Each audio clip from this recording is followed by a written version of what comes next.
Hello, my willow friends. Well, I'm just in one of my son's rooms, and the lockdown has afforded me a few spare moments to finally build some of this stuff. It's been sitting in my son's room since last August, and now finally I'm putting it together. And if you live with people in your household who have conditions, health conditions, disabilities, I'm sure you'll empathize that so many of the things we live with take over so much of our daily life that putting together cabinets is bottom of the list. Anyway, welcome. I want to give you a short thought today. It's coming out to you, and I've got some thoughts and scriptures to share with you, and it starts with this idea that I came across someone saying we're all in the same boat at this moment with the lockdown, and to some extent that's really true. We are all facing the same situation, but really, are we all in the same boat? I think we're all on the same ocean, the same disturbance, the same rocky waters, shaky waters. Can't get my words out. But our boats look different from one another. So I wouldn't want to be in someone else's boat right now if, to be honest with you, there are some people who are on the front line working with COVID-19 cases. I have not severe asthma, but chronic asthma. I wouldn't want to be in their boat right now. And I praise and thank them for what they're doing. And equally, some people wouldn't want to be in my boat right now because there are needs in my house that don't go away, no matter what the situation outside. And some people would struggle with that. So the thought I want to bring to you today is this, that as Christians, God wants to come and dwell with you. It's a theme that runs through the Bible from Genesis to Revelation, that God wants to come and dwell with his people and be their God. And each of us shouldn't look and compare our own lot in life with someone else. God wants to come and dwell with you in your home, particularly right now, where you live. He knows the circumstances you have.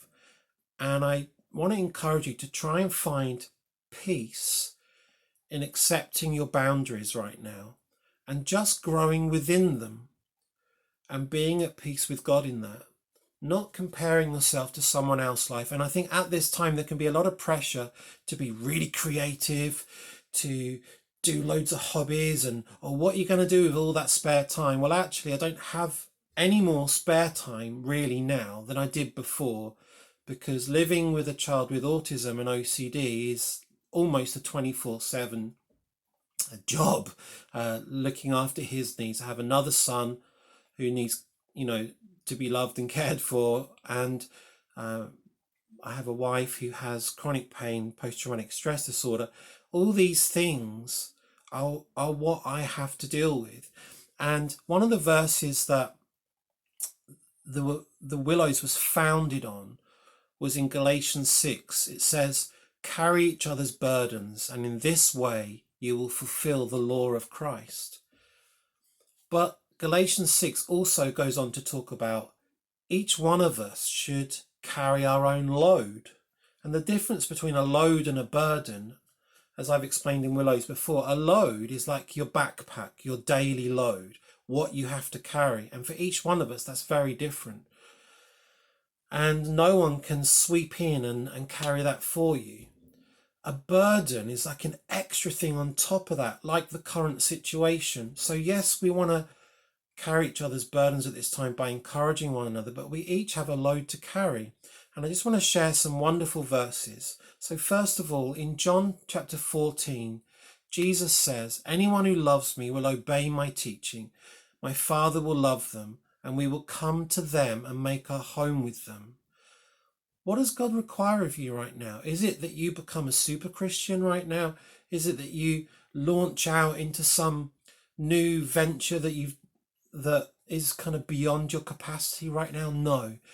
In Isaiah 57, God says that although he's the exalted one, who lives forever, whose name is holy, who lives in a high and holy place, he also lives with those who are contrite and lowly in spirit, ones who revere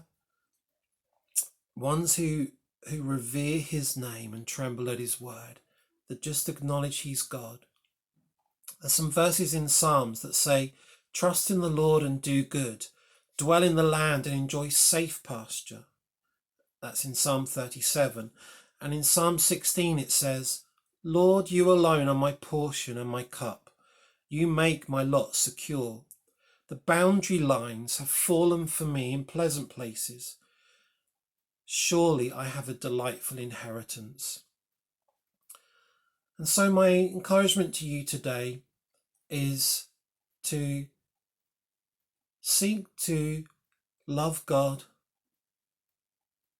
revere his word, enjoy his word, to seek to love one another as best you can from where you are, just within your realm of capacity.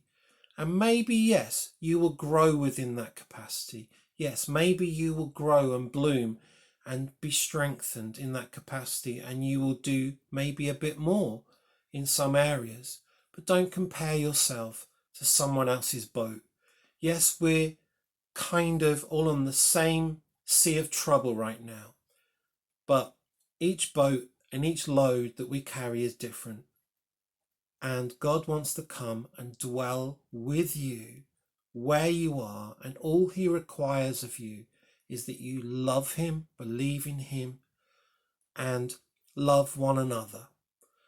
I'm going to end by going back to Galatians 6, where it says to carry your own load. And Galatians 6 goes on to say that, I've got it down here.